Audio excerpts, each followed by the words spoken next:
गणपती बाप्पा मोरया. पनवेल करंजाडे परिसरातील गणेश भक्तांसाठी यंदाच्या गणेशोत्सवाची तयारी सुरू झाली आहे आणि आज आपण आलो आहोत एका अशा ठिकाणी जिथे बाप्पाच्या एकापेक्षा एक सुंदर आणि आकर्षक मूर्ती पाहायला मिळत आहेत आणि हे आहे ज्ञानेश कला केंद्र. इथे तुम्हाला शाडू मातीच्या तसेच पीओपीच्या मूर्ती पाहायला मिळतील. विशेष म्हणजे 1.25 फुटापासून 3 फुटापर्यंतच्या वेगवेगळ्या आकारातील सुंदर मूर्ती इथे उपलब्ध आहेत. आणि आजच्या या व्हिडिओमध्ये मी तुम्हाला इथल्या काही अशा बाप्पांच्या मूर्ती दाखवणार आहे ज्या पाहून तुमच्याही तोंडातून एकच शब्द निघेल, तो म्हणजे वा, बाप्पा किती सुंदर दिसत आहे. तर चला वेळ न घालवता पाहूया ज्ञानेश कला केंद्र मधील यंदाच्या गणपती बाप्पाच्या सुंदर मूर्ती. नमस्कार, अदिती विशाल या युट्यूब चॅनल मध्ये तुमचं स्वागत आहे. आज मी तुम्हाला घेऊन आलेले आहे ज्ञानेश कला केंद्र, करंजाडे सेक्टर 5 इथे. आणि इथे आपल्याला शाडू मातीच्या आणि पीओपीच्या मूर्त्या मिळणार आहेत आणि हे जे कला केंद्र आहे ते पोलीस चौकीच्या समोर आहे आणि योग्य दरात मिळणार आहे. तर चला जाऊया आता आतमध्ये. तर सगळ्यात आधी आपण पाहूया सुंदर गणपती बाप्पांकडे. इथे काही बाप्पांच्या मूर्तींना अतिशय सुंदर अशी वस्त्र नेसवलेली आहेत. मूर्तीला वस्त्र, दागिने आणि मुकुट यामुळे बाप्पाचं जे रूप आहे ना ते आणखीन खुलून येतं. म्हणजे मूर्ती घडवताना घडवणारा पण इतकी छान प्रकारे घडवतो ना, सगळा विचार करून. इथे तुम्ही बघाल की सोनेरी कलरचं गणपती बाप्पाचं सगळं शेला, मुकुट, धोतर जे आहे ते सोनेरी कलरचं. इथे तुम्ही वस्त्राचं कलर कॉम्बिनेशन बघितलं ना, तर ह्याचा जो फेटा आहे ना गणपती बाप्पांच्या मूर्तीचा, तो शेला आणि धोतर ह्या दोघांचं कॉम्बिनेशन करून त्यांनी फेटा तयार केलेला आहे.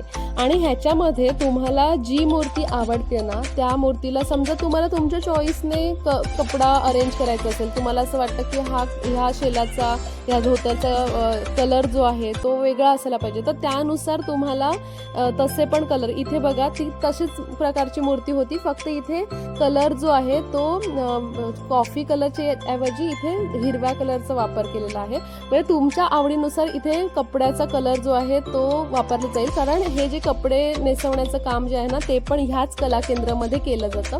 इथे आपल्याला शाडू मातीच्या आणि पीओपीच्या अशा दोन्ही प्रकारच्या मूर्त्या मिळून जाणार आहेत. आणि इथे स्पेशली काय आहे माहितीये का, शाडू मातीची मूर्ती आणि पीओपीची मूर्ती. ह्याच्यामध्ये शाडू मातीची जी आहे ती इको फ्रेंडली मूर्ती आहे, हे तुम्हाला माहितीच आहे.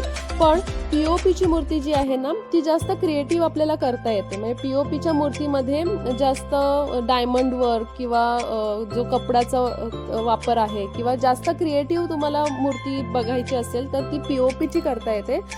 शाडू मातीची मूर्ती जी आहे ती जास्त क्रिएटिव्ह करता येत नाही. सगळ्यात आधी आपण गणपती बाप्पाकडे पाहूया. बाप्पाच्या चेहऱ्यावरचं हे जे प्रसन्न हास्य, बाल गणेश, खूप छान प्रसन्न हास्य आहे, सुंदर मुकुट आहे, बारकाईने केलेलं काम जे आहे ना अगदी लक्ष वेधून घेतं आपलं.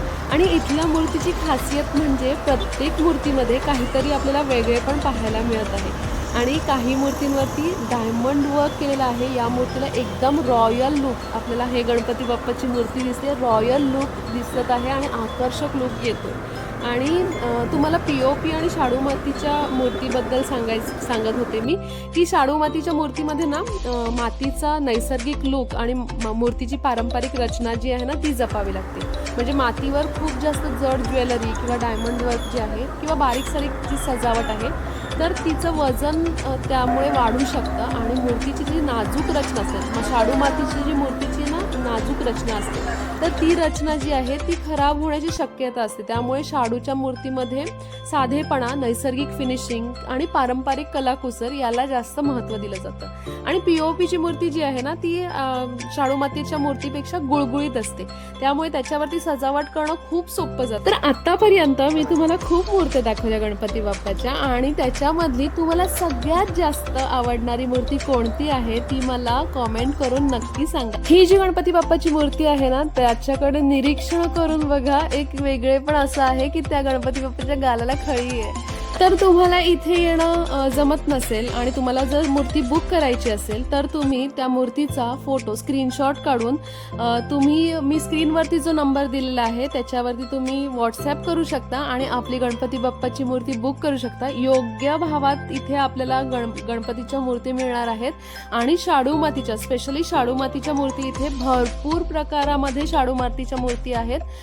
इथे तुम्ही बघाल की गणपती बाप्पाची मूर्ती पूर्ण डायमंड वर्क केलेलं आहे, जिथे वस्त्राचा वापर केलेला आहे तिथे डायमंड वर्क कमी आहे आणि जिथे डायमंड वर्कचा वापर केलेला आहे तिथे वस्त्राचा वापर कमी आहे. खूप सुंदर सुंदर गणपती बाप्पाची मूर्ती आहे. म्हणजे त्यांचे मला ना डोळेच खूप आवडतात गणपती बाप्पाचे. आणि स्पेशली ना सगळीकडे शाडू मातीची मूर्ती जी असतात ना त्या कमी प्रमाणात असतात, कारण जास्तीत जास्त लोकांची मागणी पीओपीच्या मूर्तींवरती असते, शाडू मातीची मूर्तीवरती असते. कारण लोकांना ना जास्त गणपती बाप्पाची मूर्ती आपल्या घरामध्ये डेकोरेशन प्रमाणे थोडीशी क्रिएटिव्ह वाटली पाहिजे. म्हणजे अशी हे बघा, हे डायमंड वर्क जे आहे तशी वाटली पाहिजे म्हणून लोक पीओपीच्या मूर्ती घेतात, शाडू मातीची मूर्ती कमी प्रमाणात घेतात. पण इथे तुम्ही बघायला गेलात ना तर शाडू मातीच्या मूर्तींची भरपूर व्हरायटी आपल्याला इथे बघायला मिळते. तुम्ही एकदा ह्या कला केंद्राला नक्की भेट द्या. इथे तुम्ही बघितलंच आहे की इथे छोट्या आकारापासून मोठ्या आकारापर्यंत अनेक सुंदर मूर्ती आपल्याला पाहायला मिळतात. 1.25 फुटापासून जवळपास 3-4 फुटापर्यंतच्या वेगवेगळ्या आकारातील मूर्ती उपलब्ध आहेत. म्हणजे तुमच्या घरात जागा कमी असो किंवा मोठ्या हॉलमध्ये बाप्पाची प्रतिष्ठापना करायची असो तर तुमच्या आवडीप्रमाणे मूर्ती निवडण्याचा पर्याय इथे आपल्याला मिळतोय. आणि पर्यावरणाचा विचार करणाऱ्या गणेश भक्तांसाठी इथे शाडू मातीच्या मूर्तीचाही पर्याय आहे.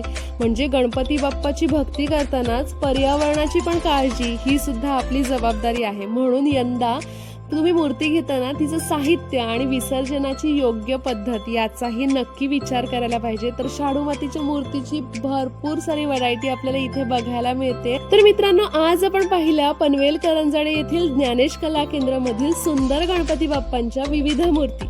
शाडू मातीपासून पीओपी पर्यंत, छोट्या 1.25 फुटाच्या मूर्तीपासून 3 ते 4 फुटांच्या मूर्तीपर्यंत, डायमंड वर्क असलेल्या आकर्षक मूर्ती आणि सुंदर वस्त्रांनी सजवलेल्या बाप्पाची मूर्ती. प्रत्येक मूर्तीमध्ये आपल्याला वेगळं सौंदर्य पाहायला मिळालं आहे. आता तुम्हाला विचार पडला असेल की मूर्तीची किंमत काय आहे. तर तुम्हाला एखादी मूर्ती आवडली असेल तर त्या मूर्तीचा स्क्रीनशॉट काढा, स्क्रीनवर दिलेला जो नंबर आहे त्या नंबरवरती व्हॉट्सअप करा. तुम्हाला लगेच त्या मूर्तीची किंमत किती आहे ती कळणार आहे.